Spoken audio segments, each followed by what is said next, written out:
আপনি দেখছেন news now আমরা জানি কোনটা খবর।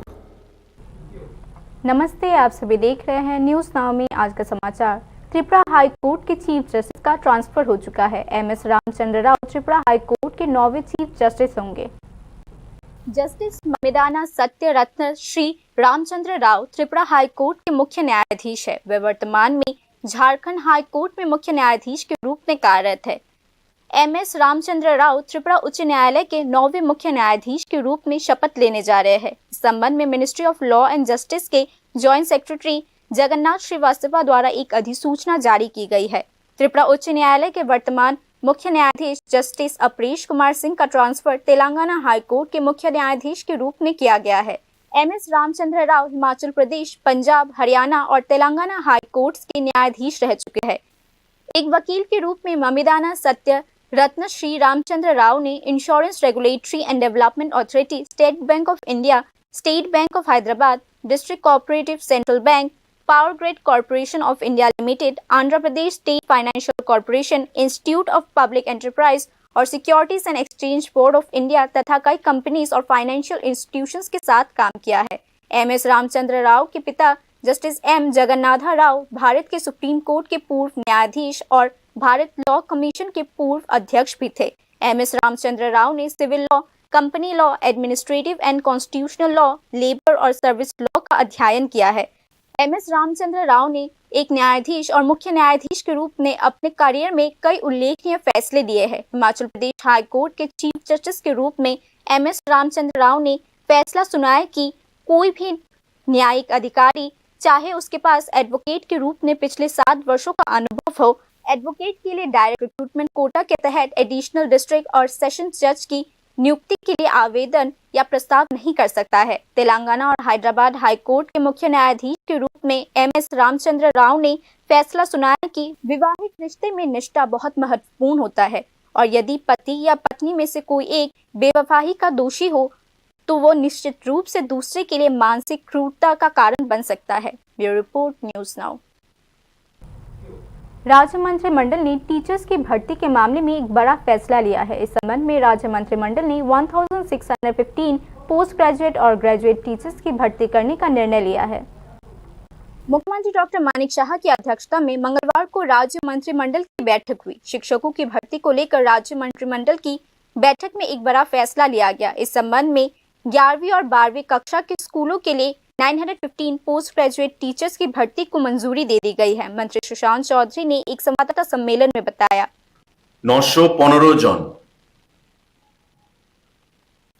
পোস্ট গ্রাজুয়েট টিচার ক্লাস 11 এবং 12 এর জন্য নিয়োগ করা হবে সেকেন্ডারি এডুকেশন গভর্নমেন্ট অফ ত্রিপুরার অধীনে। আপনারা জানেন যে আমাদের যে বিদ্যালয়গুলো রয়েছে তার মধ্যে একটা শিক্ষক স্বল্পতাও রয়েছে পোস্ট গ্রাজুয়েট টিচারের, এবং তার জন্য শিক্ষা দপ্তর সিদ্ধান্ত গ্রহণ করেছে যে 915 জন পোস্ট গ্রাজুয়েট টিচার নতুনভাবে নিয়োগ করা হবে রাজ্যের বিভিন্ন স্কুলগুলোতে প্রদান করার জন্য। টিআরবিটি সে রিক্রুটমেন্ট প্রসেস করবে। पोस्ट ग्रेजुएट टीचर्स के साथ साथ ग्रेजुएट टीचर्स की भी नियुक्ति की जाएगी। इस प्रकार 700 ग्रेजुएट टीचर्स की नियुक्ति की जाएगी, यानी टोटल 1615 पोस्ट ग्रेजुएट और ग्रेजुएट टीचर्स की नियुक्ति की जाएगी। सुशांत चौधरी ने आज कैबिनेट के फैसले की घोषणा करते हुए यह बात कही। Proposal for creation and filling up of 700 new post of graduate teacher on fixed pay basis under the Directorate of Secondary Education. আমাদের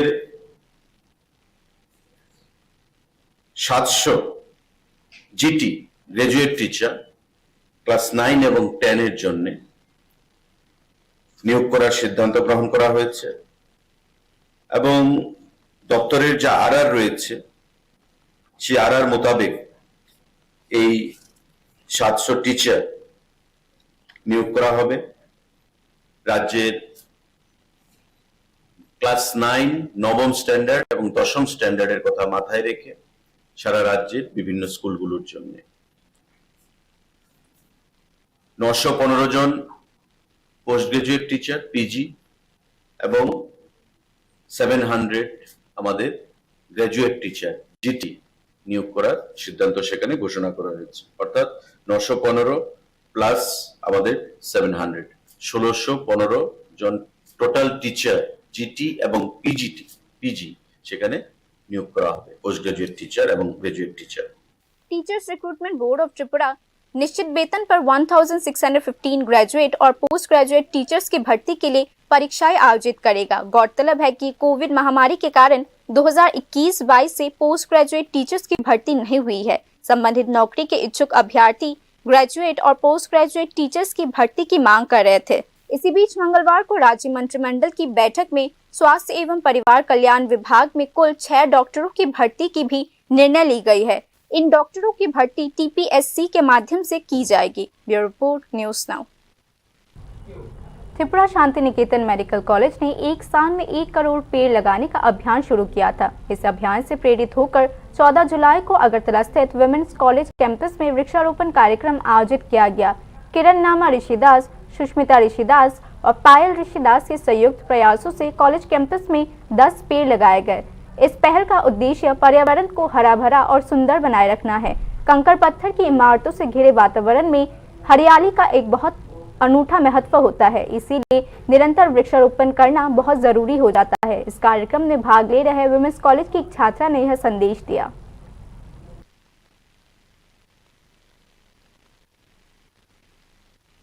কলেজ বলছি, ত্রিপুরা শান্তিনিকেতন মেডিকেল কলেজের যে ডক্টর মলয় পীঠ, উনি যে এই প্রচেষ্টাটা করছেন যে গাছ লাগিয়ে সবার মধ্যে কী বলবো ভাইচারা বলুন, এই পৃথিবীটাকে ইকো ফ্রেন্ডলি করার চেষ্টা যে উনি করছেন সেটাকে আমি অনেক সাধুবাদ জানাই।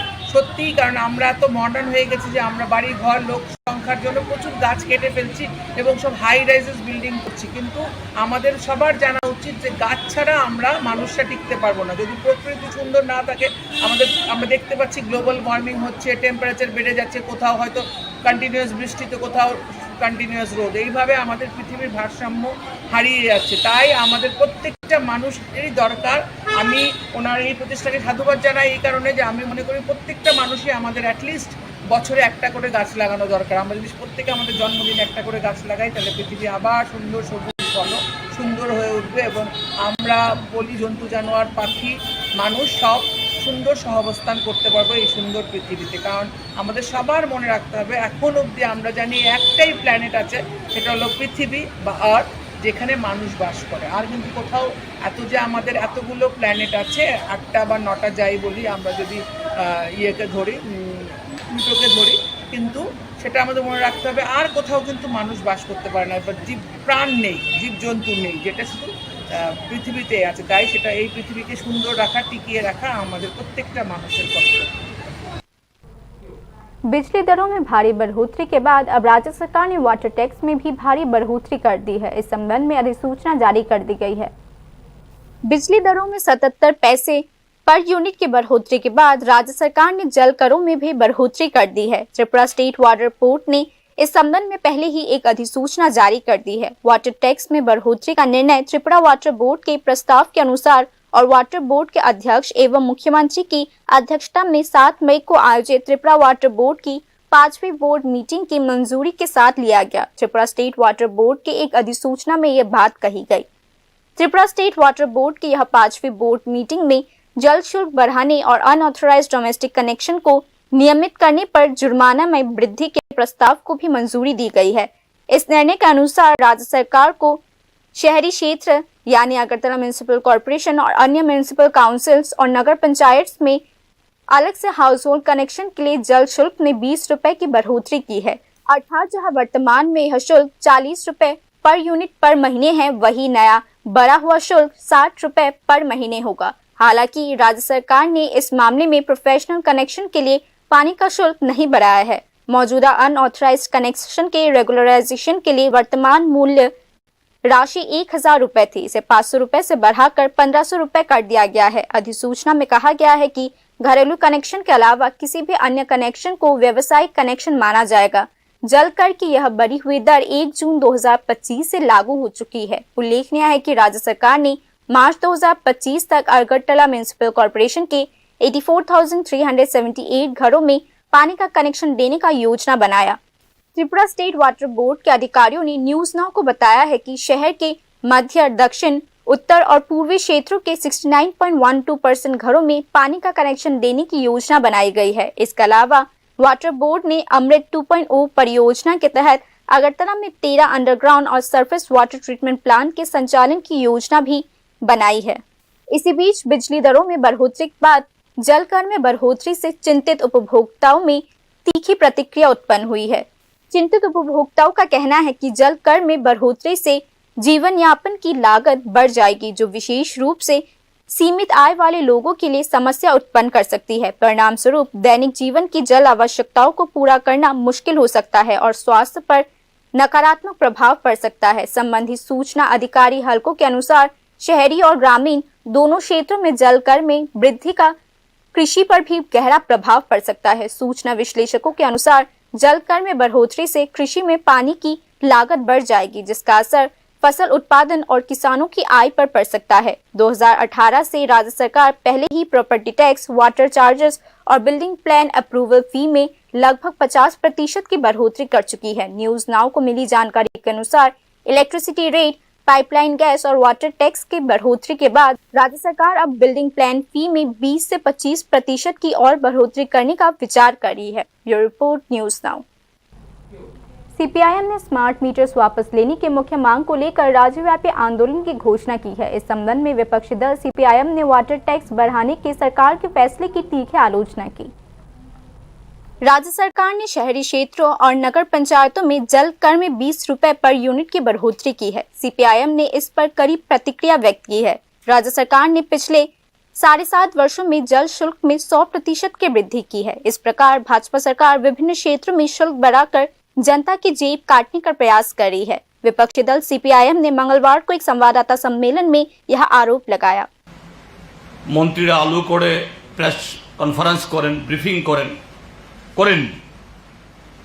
এটা 8 তারিখে সই হয়েছে জয়েন্ট সেক্রেটারি, আর লাগু করছে এখন 1 জুলাই 2025 সাল থেকে। কত টাকা এখন যে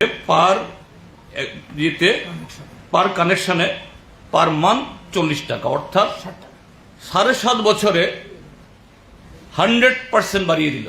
50% বাড়িয়ে দিল না 100%, 30 টাকা থেকে 30 থেকে 60, 100%।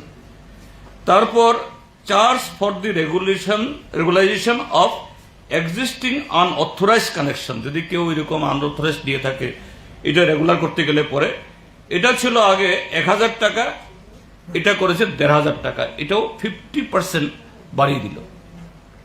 কিন্তু খুবই অবাক করার বিষয় যে এখানে 3টা ক্যাটাগরি। একটা হলো water charge for commercial connection. Commercial connection কারা নেয়? তাদের ফ্যাক্টরি আছে, আইসক্রিম ফ্যাক্টরি বা আরো এরকম অনেক মিষ্টির দোকান বা এরকম থাকতে পারে যাদের জলের প্রয়োজন। তাদের বেলায় 300 টাকা পার মান্থ, এখনো 300 টাকা 1%ও বাড়ানো হয়নি। অর্থাৎ সরকার যাদের পয়সা আছে, মুনাফা করতে পারে, অর্জন করতে পারে, তাদের বেলায় একেবারে দরাস। কিন্তু সাধারণ মানুষ, জল তো সবাইকে ইউজ করতে হয়। এইভাবেই আমাদের রাজ্যের সরকার জনগণের উপরে প্রতিটি ক্ষেত্রে ট্যাক্স বসাচ্ছে। তাদের আয় তো বাড়ছেই না, উল্টো নানাভাবে তাদের পকেট কাটার এই ব্যবস্থাগুলি করছে। আমরা এই যে সরকারের এই নীতির বিরুদ্ধে আমি আগেই বলেছি। जब विभिन्न राजनीतिक दल और आम लोग सड़क पर स्मार्ट मीटर्स के खिलाफ प्रदर्शन कर रहे हैं, तब ऊर्जा मंत्री रतनलाल नाथ इसका समर्थन कर रहे हैं। विपक्षी दल सीपीआईएम ने इस मुद्दे पर ऊर्जा मंत्री की कड़ी आलोचना की है। सीपीआईएम ने आरोप लगाया, मंत्री रतनलाल नाथ बिजली बिलों में बढ़ोतरी और स्मार्ट मीटर्स के मुद्दे पर अपने कार्यालय में प्रेस कॉन्फ्रेंस करने के बजाय भाजपा पार्टी ऑफिस में बैठकर प्रेस कॉन्फ्रेंस कर रहे हैं। ऐसे में ऊर्जा मंत्री भाजपा कार्यकर्ताओं और समर्थकों को गुमराह करने के लिए ऐसा कर रहे हैं। প্রতিবাদে এগিয়ে এসেছেন। আমি আশা করব আমরা রাজ্যের সমস্ত অংশের মানুষ এবং বিজেপির বিরুদ্ধেও এই সিদ্ধান্তের যে প্রতিবাদ আছে এটা নিয়ে ক্ষুব্ধ, এটা পরিষ্কার। সাধারণত সরকারের এই জাতীয় সিদ্ধান্তের বিরুদ্ধে যদি জনমনে ক্ষোভ তৈরি হয়, সরকারি অফিস থেকেই মন্ত্রীরা প্রেস কনফারেন্স করেন। কিন্তু আশ্চর্যের বিষয়, বিদ্যুতের ব্যাপার কালকে প্রেস কনফারেন্স করছেন বিদ্যুৎ মন্ত্রী বিজেপির পার্টি অফিস থেকে। অর্থাৎ বিজেপির লোকদেরকে বুঝিয়ে দেওয়া, ভাই তোমরা চুপ থাকো। বিজেপি আরো দুজন সাথীকে নিয়ে করা মানে হলো বিজেপির লোক তোমরা এই ব্যাপারে কোনো মুখ খুলবে না।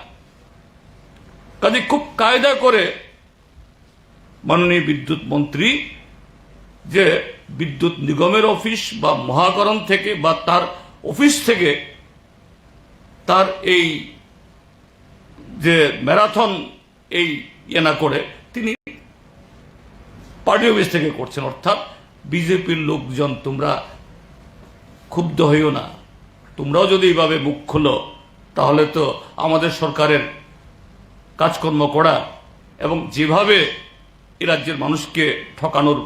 अतीत में त्रिपुरा से न केवल पूर्वोत्तर बल्कि पूरे देश के विभिन्न राज्यों को बिजली बेचने में गर्व महसूस होता था, लेकिन दुर्भाग्यवश से भाजपा सरकार की सत्ता में आने के बाद यह गर्व धीरे धीरे खत्म होता गया है। सीपीआईएम ने ऐसा आरोप लगाया।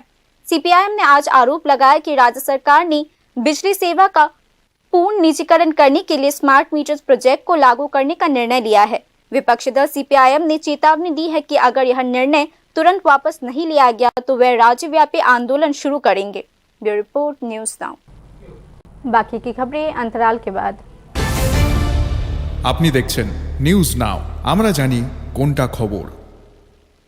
প্রথম আলো এলো শুদ্ধ সকাল, শুদ্ধ সলিলে আজ বাজালো ত্রিতাল, মন্দিরে শুদ্ধ পূজার ধ্বনি, অগ্নি শুদ্ধ হলো এ সিঞ্জিনী, পরিণীতা নারী তুমি অনুপমা, শুদ্ধ সোনায় সাজো হে নিরুপমা। শুদ্ধতার স্বর্ণ মন্দির, কালিকা জুয়েলার্স, আগরতলা। একটু চেষ্টাতেই দুল লেগে যায় নববধূর কানে, একটু চেষ্টাতেই মানিয়ে নেওয়া যায় বিবাহিত জীবনে। নানা অনুভূতি জড়ানো বিয়ের গয়না, শ্যাম সুন্দর কোম্পানি জুয়েলার্স। আপনি দেখছেন নিউজ নাও, আমরা জানি কোনটা খবর। बाकी की खबरें कुछ इस प्रकार हैं।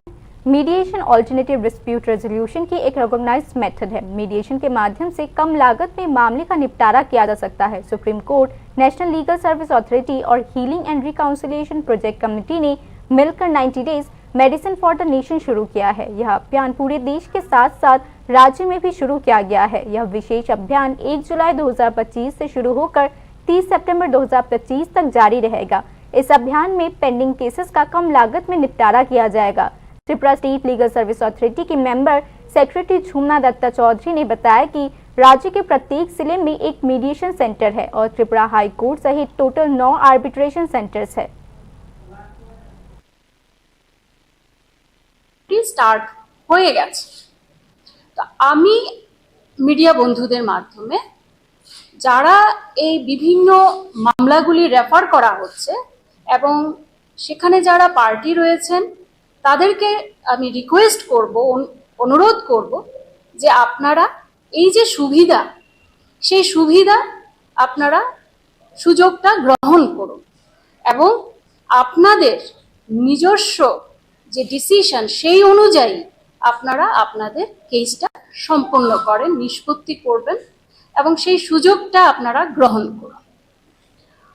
আমাদের যে राज्य सरकार मछली उत्पादन के लिए स्थानीय नदियों को महत्व दे रही है। इसी कड़ी में मेयर दीपक मजुमदार ने हावड़ा नदी में मछलियां छोड़ी। राज्य सरकार ने मछली पालन में आत्मनिर्भरता हासिल करने और मत्स्य पालकों को प्रोत्साहित करने के लिए कई योजनाएं बनाई है। इसके लिए नदियों का भी उपयोग किया जा रहा है। मंगलवार को मेयर दीपक मजुमदार ने हावड़ा नदी में 1 लाख मछलियां छोड़ी। उन्होंने कहा कि सरकार की यह पहल स्थानीय मछुआरों को प्रोत्साहित करने के लिए है। नदी যমুনানগর বিদ্যাসাগর সেতুর সন্নিকটে নদীর যে জৈবিক অবস্থানকে সুরক্ষিত রাখা, এই কারণে আজকে এই দপ্তরের তরফ থেকে প্রায় 1 লক্ষাধিকের উপরে বিভিন্ন মাছ, তারপর রুই চারাপোনা ছাড়া হয়েছে। উদ্দেশ্য একটাই হচ্ছে যে হাওড়া নদীর সার্বিক যে জৈবিক পজিশন সেটা রক্ষার সুরক্ষার সঙ্গে সঙ্গে যারা মৎস্যজীবীরা যারা এই নদীতে মাছ ধরে তাদের জীবন জীবিকা রক্ষা করে তাদেরকে উৎসাহিত করা, তাদের প্রতি আর্থিকভাবে সহযোগিতা করার জন্য আমাদের সরকার এবং প্রধানমন্ত্রীর যে মৎস্য সম্পদ যোজনা সেটাই অঙ্গ হিসেবে আজকে এটা করি। আমাদের আধিকারিক এখানে আছেন। इसी बीच विद्यासागर ब्रिज से सटे बाजार से पैदल चलने वालों को असुविधा हो रही है। मेयर ने आज बताया कि इसे देखते हुए इस बाजार को ट्रांसफर करने का निर्णय लिया गया है। একটা অভিযোগ ছিল এবং আমিও পদক্ষেপ করেছি, দেখেছি যে রাস্তার পারে এখন প্রায় জায়গাতে অস্থায়ীভাবে কিছু কিছু ব্যবসায়ী অনৈতিকভাবে রাস্তা দখল করে ব্যবসা করছে এবং যান চলাচলের বিঘ্ন ঘটে, দুর্ঘটনার সম্ভাবনা থাকে। ওই এলাকার মানুষজন অভিযোগ করেছেন, চেয়ারম্যান বলেছেন করেন। তো যাই হোক, আজকে এরা আমরা সিদ্ধান্ত নিয়েছি রাস্তা করে বাজার আর দেওয়া হবে না, প্রস্তুত দেওয়া হবে না। এটা শিট করে এই শনি মন্দিরের কাছে পিছনে যে জায়গাটা আছে এটাকে ডেভেলপ করে তাদেরকে এখানে দেওয়া হবে। আপনি নিকটবর্তী বাজার দেখতে বলা হবে। এইভাবেই সারা আগরতলা শহরে বিভিন্ন বাজারগুলি রাস্তা পারে বা ব্রিজের উপর পড়ে যায়, যান চলাচল। ऊनकोटी डिस्ट्रिक्ट हॉस्पिटल में खराब स्वास्थ्य सेवाओं के विरोध में स्थानीय विधायक ब्रजेश सिन्हा ने विरोध प्रदर्शन में कैलाशहर धर्मनगर रोड को जाम कर दिया। ऊनकोटी जिला हॉस्पिटल की जर्जर हालत और अस्पताल में उपलब्ध कराई जा रही खराब स्वास्थ्य सेवाओं के विरोध में कैलाशहर धर्मनगर रोड जाम करने वालों में शामिल हुए। मंगलवार दोपहर कैलाशहर के भगवान नगर इलाके में स्थित ऊनकोटी जिला अस्पताल के सामने विधायक ब्रजेश सिन्हा के नेतृत्व में कैलाशहर धर्मनगर रोड जाम कर विरोध प्रदर्शन किया गया।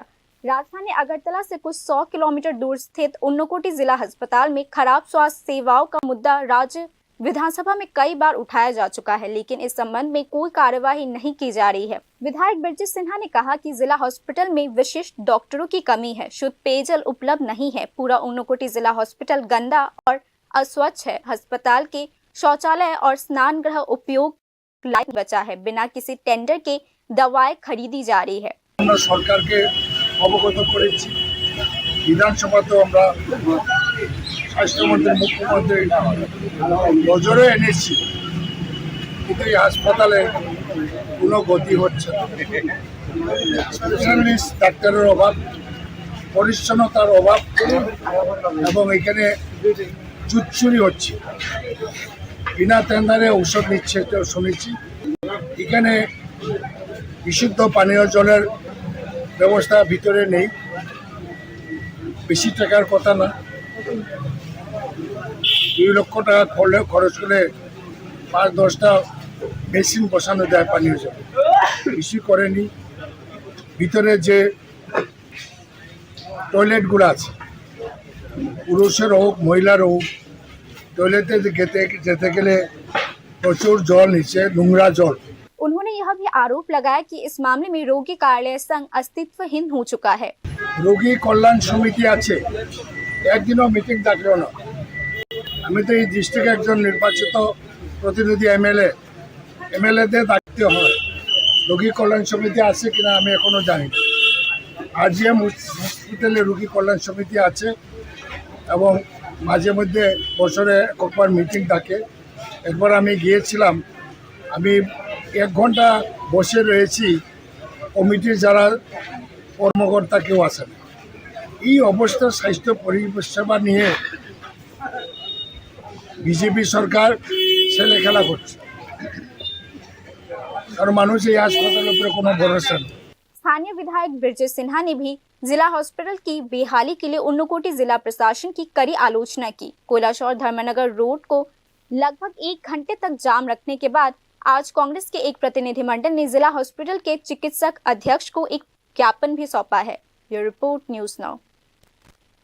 Blood mouth club domestic A division football league की तैयारियों को अंतिम रूप दे रही है। इस मामले में ब्लड माउथ क्लब ने मंगलवार को एक प्रेस कॉन्फ्रेंस भी की। ब्लड माउथ क्लब के अधिकारियों ने बताया कि इस साल के A division football league tournament के लिए मणिपुर से 7, कोलकाता से 3 और केरला से 6 खिलाड़ियों को लाया जा रहा है। इस मामले में अधिकारी ने बताया कि इस साल के टूर्नामेंट के लिए क्लब का बजट 35 लाख रुपए है। ब्लड माउथ क्लब ने इस साल के ए डिवीजन फुटबॉल लीग में अच्छा खेल दिखाने की भी आशा जताई है।